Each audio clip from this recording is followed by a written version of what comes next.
Jeff. We're gonna do this. Jeff Fillion. Radio X. Frank est avec nous autres, mon ami. Frank, on parle, t'es salué. Yes. On parle de ce qui est arrivé en fin de semaine passée. On a eu d'autres détails également de policiers de Québec qui ont été suspendus suite aux images qu'on a vues de ces deux jeunes qui ont été maltraités. Le gars qui s'appelle le Pacifique n'a pas toujours été accusé de quoi que ce soit. On a vu un autre qui a été attaqué. Lui, c'est une personne blanche. Donc, parce que c'est important de le souligner. Il y en a qui disent, eux ont été attaqués parce qu'ils étaient noirs. Là, finalement, les mêmes policiers auraient tabassé également. En tout cas, il y en aurait 3 sur 5 qui auraient participé à cette histoire-là. Au Portofino Sainte-Foy, on a vu l'état du monsieur en tant que tel. C'est pas une belle semaine pour la police. Les policiers ont été suspendus. Qu'est-ce que tu penses de ça? T'es notre philosophe, Frank et Delomiseur. On t'écoute. Yes, ça me rappelait, en fait, si on se ramène à l'épisode de George Floyd, ça nous a quand même un peu tout marqué. J'ai une déclaration de François Legault qui date du 1er juin 2020. Oui. Il dit, c'est grave, là, ce qu'on voit, là, ça n'a pas de bon sens, mais il dit, il faut quand même savoir que le racisme au Québec, c'est beaucoup moins grave qu'aux États-Unis. C'est toujours une bonne façon d'aller s'essuyer les pieds sur nos voisins du Sud. Ça passe toujours bien. Puis, il rajoute aussi un peu plus loin dans la déclaration qu'il fait, ici, les policiers, ils sont quand même bien formés, là. Les policiers sont meilleurs qu'ailleurs. Des genoux à la gorge. On est toujours meilleurs qu'ailleurs, dans tout. Ouais, mais c'est drôle, depuis ce temps-là, on dirait que là, la réalité nous rattrape un peu. T'sais, on découvre les pensionnats autochtones, on découvre toutes sortes d'affaires, puis là, finalement, tu te dis, ouais, c'est peut-être pas nécessairement les CHSLD. mieux. Ben oui, les CHSLD, on se dit finalement, c'est peut-être pas nécessairement mieux qu'ailleurs. Puis à chaque fois qu'il y a un événement de même qui arrive, ben là, les politiciens, on dirait qu'ils font toute la même affaire. Ils nous disent qu'ils sont choqués ou troublés, mais il n'y a rien qui s'ensuit, il n'y a rien qui se passe. C'est beau d'être choqué, c'est beau d'être troublé. Mais tout à l'heure, je voyais les images d'une des arrestations dans la fin de semaine. Il n'y avait pas de genoux sur la gorge, mais il y avait des coups de genoux dans la tête puis dans le ventre. Oui. Je sais pas, moi, je sais pas si on a des leçons de formation policière à donner aux autres pays quand je vois des images de même. Je comprends que c'est une minorité, mais à un moment donné, il y a quand même une réflexion à avoir là-dessus. Tu peux pas aller sur une tribune et dire non, mais ici, on est quand même mieux qu'ailleurs. Ailleurs, ils prennent n'importe qui pour être policier. Ici, on n'enseigne pas ça, des techniques tout croche de même. Ouais, mais là, moi, je regarde ça à la télé puis je vois des coups de genoux dans le ventre, des coups de genoux dans la tête. Je sais pas si quand t'es 3 gars pour arrêter une personne, t'as besoin de donner des coups de genoux pour maîtriser quelqu'un. Je sais pas, j'ai jamais arrêté quelqu'un, là, mais mon petit doigt me dit qu'à 3, t'es pas obligé de donner des coups de genoux. Je sais pas... Moi, ce que je vois, les images, j'ai vu, quelqu'un m'a envoyé des images aussi sur près les mêmes policiers qui avaient arrêté quelqu'un d'autre il y a peut-être 2-3 semaines, il n'y a pas de neige à ce moment-là. Moi, j'ai l'impression que c'est des petits policiers qui ont besoin de, je sais pas, ils ont besoin de se débattre pour essayer d'imposer le respect. Il y a quelque chose là-dedans qu'il faut regarder. Un genre de complexe d'infériorité, là? Je sais pas pourquoi, j'ai de la misère à l'expliquer. Mais ce qui est plate aussi, c'est qu'il faut le dire, c'est que peut-être qu'on a on a dans la gang des policiers bien ordinaires, mais c'est que là-dedans, la majorité sont très bons. La majorité font une job extraordinaire, mais là, ça salit un peu tout le monde. Puis on voit qu'ils sont impliqués dans d'autres affaires. Mais d'aller sur la place publique puis de dire qu'on est meilleur que tout le monde puis les autres sont pires, ça, c'est jamais winner. Ça te retombe tout le temps sur le nez. C'est jamais une affaire à faire. Je sais pas pourquoi. Il y a ça, Jeff, mais l'autre point que ça m'amenait puis ça me faisait réfléchir, c'est un mois, on est sur défendre de police, puis il faudrait qu'à telle place aux États-Unis, ils enlèvent tous les corps policiers, ou en tout cas qu'ils remplacent ça par des gens, pas de matraque, pas de fusil, pas rien. Puis le mois d'après, c'est, là, le policier va rentrer chez vous, pas de mandat, sortir ton beau-frère par le fond de culotte parce qu'il respecte pas les mesures sanitaires. À un moment donné, il y a peut-être une réflexion à avoir aussi sur c'est quoi le rôle des policiers dans notre société, là.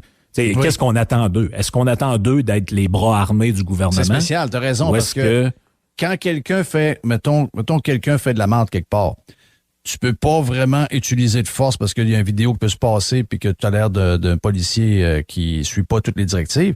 Mais en contrepartie, pour quelqu'un qui a rien fait puis qui a juste décidé d'aller manger un steak chez sa mère, dépasser 8 heures le soir en pleine COVID, les polices vont arriver chez eux puis ils vont le sortir comme si le gars avait violé une fille.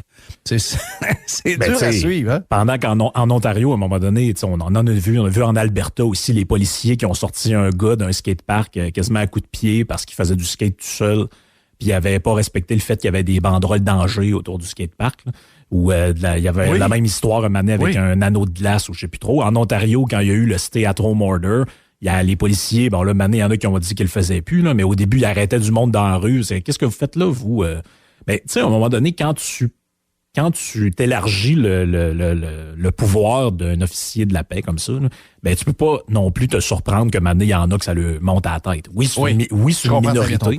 C'est une minorité. Très, très bien. Mais cette minorité-là vient entacher les autres. Puis maintenant, il faut que tu aies une réflexion sur c'est quoi le rôle de la police là-dedans. Oui, c'est ça. On l'a élargi beaucoup trop dans les dernières, dans la dernière époque, surtout avec toute l'histoire de la COVID, tu as raison. Le policier est devenu un agent de la santé publique. À un moment donné, c'est normal aussi qu'il y en a là-dedans qui disent moi, j'ai sorti quelqu'un de force d'une maison parce qu'il mangeait un pâté à viande. Fait que pourquoi je peux pas le brasser un peu? T'sais? Oui, c'est ça. Pourquoi je peux pas brasser quelqu'un qui fait de la marde d'un bar avec des bagarres? Il y a eu des regroupements politiques au cours du week-end. On a différents messages qui ont été perçus. Qu'est-ce que t'as pogné de ça? Ben, en fait, le plus drôle dans tout ça, je pense, c'est le congrès du Parti libéral. Moi, c'est des humoristes un petit peu. Ben oui, de manière, je pensais que Jean-Marc Parent allait sortir dans l'arrêt du stage. Je trouvais ça quand même assez particulier. Allumer les lumières. Oui, il avait flashé les lumières pour ne pas dire un autre sketch qu'il a fait qui était moins recommandable aussi encore, là, où il imitait quelqu'un. Mais c'est assez particulier. Puis ce qui était le plus drôle, c'est le bout dans l'histoire où elle dit, Mme Anglade a dit, là, en 2014, là, il y avait sur 11 districts, là, ou comtés, il y avait 9 députés libérales là, dans la région de Québec. On a pensé à ça, puis on va reconquérir la région. Là, moi, je dis, OK, parfait, ils vont changer de stratégie.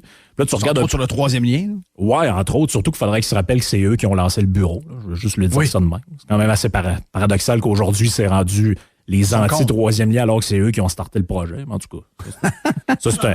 Non, mais il y a des trucs de même, des fois, ça a peut-être rapport avec les sondages, je sais pas. Là. C'est toujours un peu particulier. Là.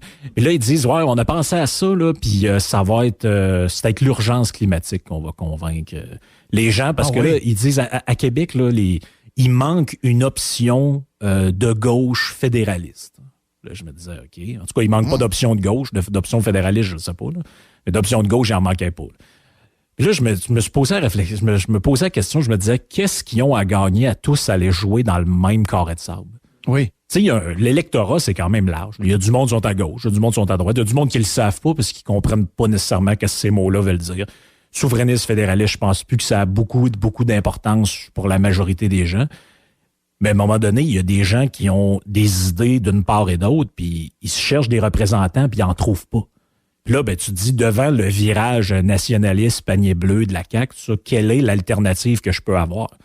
Ah, ben, je vais regarder du côté du Parti libéral. Tu sais, normalement, c'est supposé d'être le parti de l'entreprise, le parti de l'économie, tout ça.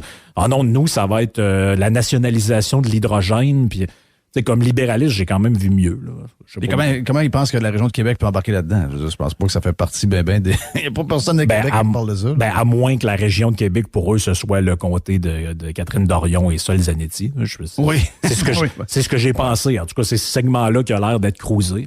Je sais pas si ça va être... Le pire, c'est que tout le monde de ce bord-là, c'est que ça va effectivement diluer toutes ces forces-là dans ces deux comtés-là. Moi, j'ai l'impression que... Je pensais que Doyon était là pour un bout, vu que c'était une place un peu de bizarroïde. Là. Mais j'ai comme l'impression que ça va diviser un peu tout. Puis d'après moi, Zanetti, ça va être tough. Mais même Doyon, d'après moi, est dans le trouble, dans son coin. Il y a trop de gens qui sont dans la même talle, puis ça va diviser le vote comme pas possible. Merci. Ouais. Frank, le dédomiseur, si vous voulez suivre notre ami Frank, il a des podcasts sur les différentes plateformes de podcasts. Mais justement, Frank nous parlait des policiers. Puis Gary, M. Radio X, est là avec nous autres parce que le maire de Québec a fait une conférence de presse ce matin à 11h. Je pense que c'était au Château Laurier. Exact. La conférence. Donc, le maire avait des choses à dire sur les policiers suspendus et ce qui s'est passé ce week-end. Raconte-nous et résume-nous ça, mon ami Gary. Ben, c'est sûr que c'était le point de presse du carnaval. Monsieur Marchand n'a pas voulu briser l'ambiance. C'est offert comme ça en scrum dans le portique là, du Château Laurier ce matin. Les questions fusaient de toutes parts. Là. C'était évidemment en lien avec les actes de violence de la semaine dernière. Il a voulu vraiment faire la différence entre le politique et vraiment là, la police. au sens que si les interventions d'un maire, par exemple, sur un corps policier sont trop fréquentes ou même sont trop délibérées, ben, ça nuit à la démocratie. Il était vraiment, là, en théorie, là, il avait bien compris les enjeux. Il a répondu à des questions comme, est-ce que vous avez eu de la pression pour suspendre les policiers? Il a répondu qu'il n'a pas mis de pression, il n'a pas reçu non plus de pression de la part, par exemple, de la gang de Legault ou peu importe. C'est vraiment de son propre chef que le chef, justement, de la police de Québec a décidé de suspendre les fameux 5 policiers. Ils sont suspendus avec solde ou sans solde? Avec solde. Ouais. Ah, ben, c'est pas une suspension, c'est des vacances. Mais c'est sûr que moi, j'ai demandé, tu sais, puis j'ai utilisé un ton assez cordial. J'ai dit, qu'est-ce qui est arrivé ce soir-là? Tu sais, est-ce que c'était quoi l'ambiance? Avez-vous des choses à nous dire? Parce que là, évidemment, on fabule tous. Écoutons ce qu'il y avait à dire. Dans notre service de police, il y a de très bons policiers qui, présentement, reçoivent des menaces, reçoivent des invectives de la part de gens qui les mettent tous dans le même panier.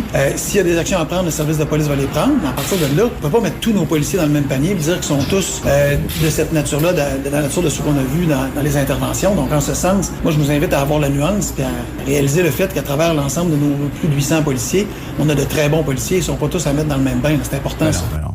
Mais là, il y a l'air d'avoir deux dans bains. les polices, 90% des polices sont numéro 1. Là. Ben oui. Ça a toujours été, de toutes les époques, ça a toujours été. Ça prend quelques-uns pour salir le corps de police au complet. Mais ça, il n'y a rien de nouveau là-dedans. Il faut que les gens se calment. Là. Les mauvais finissent toujours par se mettre un pied dans la bouche. OK? Et là, il y en a qui l'ont fait en fin de semaine. Donc, Ils ont parlé trop vite. On a parlé de racisme systémique, on a parlé de plein d'affaires comme ça, alors que la violence avait été spreadée à tout le monde. Là, ce soir-là, ça a été une soirée particulièrement violente. Le maire, entre autres, a déclaré ça comme étant une mauvaise soirée. Et puis, c'est une chose, évidemment, là, auquel il tient, là, qu'on fasse toute la lumière. 2 enquêtes présentement là, pour faire toute la lumière, justement, sur ces faits-là qui sont arrivés au Dagobert et au Portofino sur la rue de l'Église à Sainte-Foy. Oui. Et puis, magané, le gars du Portofino, là. Ça a l'air d'être une pièce. Je regarde le cou, je regarde un peu les épaules par rapport à la photo. Tu sais, le gars, d'après moi, pour que tu maganes un gars de cette grosseur-là.